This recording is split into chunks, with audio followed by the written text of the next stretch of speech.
right, folks, we're back. We're going to be talking about acceleration now. We finished talking about average speed, which is the total distance that you travel, all of everything, divided by the total time it takes for that travel to occur. Even if you're stopping for something, that is included in it. So from the beginning of the trip to the end of the trip, what's the total distance you traveled? From the beginning of the trip to the end of the trip, what was the total time it took? Then we talked about a more practical in physics look at speed or velocity, and that's instantaneous velocity, which is displacement, and it's not going to be the kind of displacement that does this and you actually have to find what that displacement is. It's going to be straight lines. Everything's going to be in straight lines, and so you'll just be able to use those numbers that you're given.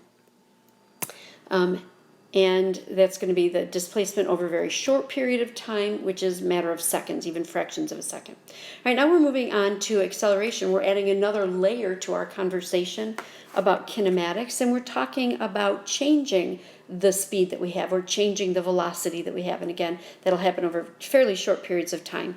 Acceleration is a change in velocity, delta means change in, over the time it takes for the change to occur. And I'm going to put the formula underneath and then erase it after you have it written.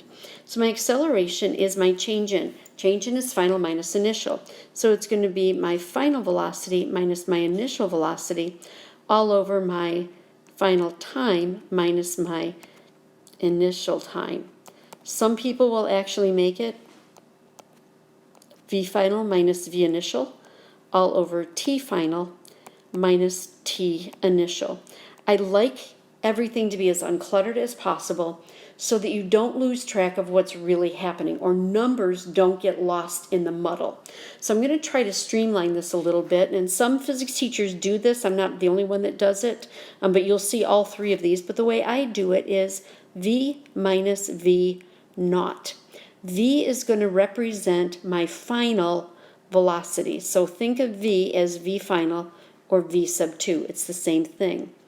V naught, naught is N-O-U-G-H-T, and it means beginning, the start, times 0. So that's why the 0 is there. So this is equivalent to the initial speed. V minus V naught is the same as final minus initial, all over T minus T naught. And this will be my go-to formula. Now in terms of the units for this, if my speed is meters per second and it's divided by seconds, then you can write it either as meter per second, or if I make a complex fraction into a not complex fraction, it ends up looking like this, which is meters still per second, but this time I'm squaring it, meters per second squared. This is the preferred for me. You can use this, I won't count it wrong, but this one I like because right away, as soon as I see that, it's a tip-off that I'm dealing with acceleration, and I want all those little hints as best I can get them to make it just fast and easy to see what it is that I'm working with. So the units I will use will be meters per second squared or feet per second squared. All right, now let's look at 3.4. 3.4 says an automobile travels in a positive x direction at 20 meters per second and needs to pass a truck. The automobile's velocity is increased to 25 meters per second in 2 seconds, still moving toward the east. Direction doesn't change. Calculate its acceleration. So I am looking for acceleration. So I'm going to put that right up front. What am I looking for? Acceleration. I don't know. But what do I know? I know that my initial velocity is 20 meters per second, and I'm going to pay attention to my units to make sure everything is playing nicely together. My final velocity is 25 meters per second. So far, all the units are playing nicely, and the time that they gave me was 2 seconds. Everything is the way it should be in an acceleration problem, meters per second and seconds. So I'm going to plug it in. A is equal to V minus V naught, or 25, minus 20. All over the time it took to get there is 2 seconds. Notice they don't give you a starting and an ending time. They'll just tell you it takes 2 seconds. That's my delta T, 2 seconds. And I do the division and I end up with 2.5 meters per second squared. All right, now 33.5 is very similar to this. An automobile traveling east at 20 meters per second comes up on a large truck and is unable to pass. The car slows to 15 meters per second in 2 seconds. Calculate the car's acceleration. So again, I'm going to have I don't know what the acceleration is, and you're going to see why down the road it's important for me to be writing these like this, because you'll notice all of these fit perfectly into the formula that I gave you for acceleration. I know that's the formula I'm going to use because these letters correspond to these letters. So as I walk my way through this, I'm going to ask myself, what's data that I have? I'm looking for acceleration. They told me that.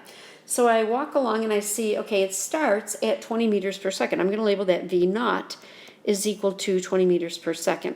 This is how you attack these word problems. You are just taking from it the data and the information that they've given you and putting it into a formula. It's really just that straightforward. But my second velocity, V, or final velocity, is 15 meters per second. And I'm guessing you're already a jump ahead of me here, what that's going to look like when I put it into the equation. T is, again, 2 seconds. So A is equal to V minus V naught all over T, which is equal to 15 minus 20 all over 2. Now when I do the division, I'm going to get a negative 5 over 2, or a negative 2.5 meters per second squared. Now the negative tells me not direction, not that it's changed direction. The negative tells me that it has slowed down. And that's important information for you to have. In everyday language, we would call that deceleration. In physics, we'll still use deceleration, but in physics, it's called negative acceleration. Negative acceleration means that it has slowed down. All right, those are pretty basic equations and problems that you're going to run into. Usually, they're not going to be that easy. So I'm going to take an opportunity to make one for you that is a little bit more complex, and I'm going to talk you through it. This problem is a good template for 21 through 23, and maybe 24 and 25, I don't know. This problem is the problem you're going to look at when you attack 21 through 23. If you have a problem that looks like this, it talks about average velocity as one. If you have a problem like that, do it like I am doing this one. So let's walk through it. I have a positively charged sphere, so I'm going to put that right here. Positively charged sphere is attracted to a negatively charged sphere that is fixed. So the positive sphere is the one that's moving. And this is the negative sphere is 20 yards away. If during the first 10 yards, so that's up to this point, the first 10 yards, the positive sphere accelerates from rest, that's an important piece of data, to 25 meters per second, what is the average acceleration of the sphere? So I know that V in this case, V naught in this case, is equal to 0 because it starts at rest. So what was its velocity when it started? It was at rest. It's 0. And I know that at 10 yards, my velocity is 2.5 meters per second, and this is 10 yards right here. And I am looking for the average acceleration. Okay, well, acceleration is V minus V naught all over T. I know V is 2.5. I know V naught is 0. But I don't see time in there at all. So as soon as I run into that kind of a problem, I'm going to look and see, well, is there any other way I can get time? They gave me some extra information, and I'm guessing that extra information is there to help me. Assume the average velocity is 1/2 the speed at the end of 10 yards. So I'm going to start writing down everything I know. I'm looking for acceleration. I have V naught is 0. I know that V is 2.5. I need to know T. But they also gave me that the average acceleration is half what it is at the end of 10 yards. So that's going to be 1.25 meters per second is my average acceleration. And, oh, by the way, I also know my distance is 10 yards. So I'm looking at this, and my temptation is to say, well, that's a muddle. That's a lot of information. They gave me this on purpose. Did they give me this in order to find this? Exactly, because what's the formula for average speed? Average speed is distance over time. I'm going to be covering the same distance, so I need to know how long does it take to make that trip if I know the average speed. I'm just taking the acceleration and saying I'm going to now compact it and make it an average speed. It starts at 0, it ends at 2.5, the average is 1.25. So that information I can use to find t. I have one more kerfuffle in this. As soon as I write this down, I'm going to look at this and say, oh yeah, 10 yards, not cool. That is an imperial unit, and it doesn't play nicely with metric units. I'm going to convert it to metric. That's my go-to. If I have both, go with metric. So my conversion is going to look like this, and I have no idea what just happened. My conversion is going to look like this. 10 yards, and I know that 1 yard is 3 feet, and I know that 3.28 feet is 1 meter, and I need it in meters because you'll notice that my velocity is in meters per second. When I do all that math, I end up with a distance of 9.15 meters. Okay, so now I know my distance is 9.15. Now I can find my time using V is equal to D over T, and I'm going to do that over here. V is equal to D over T. It's not writing V over D over T. And I end up with 1.25 is equal to my distance, which is 9. Wow, it's just not wanting to write 0.15. I've said that a lot today. Divided by t. This is my pet peeve when students don't get the t out of the denominator.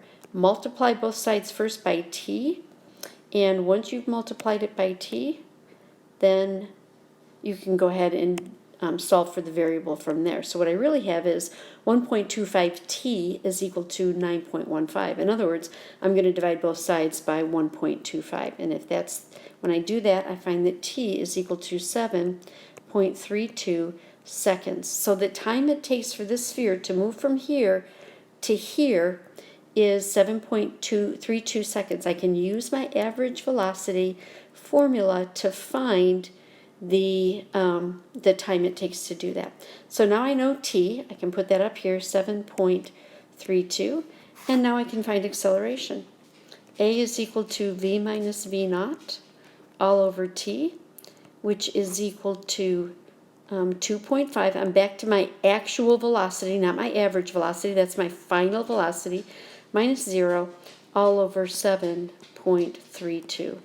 I do the division and I end up with 0.342 meters per second squared. Now when I started this one, I might have had some concerns because it looked like I did not have enough information to solve for acceleration. So I stepped back and I asked myself, why would they give me average velocity? Is there anything I can use average velocity for in order to find time? Is there a way I can do that? Oh, well, look, here's my formula for average velocity.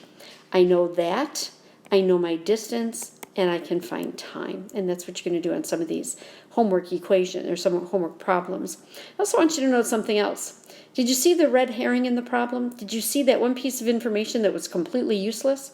It added context to what we were doing, but it was completely useless. My 20 yards.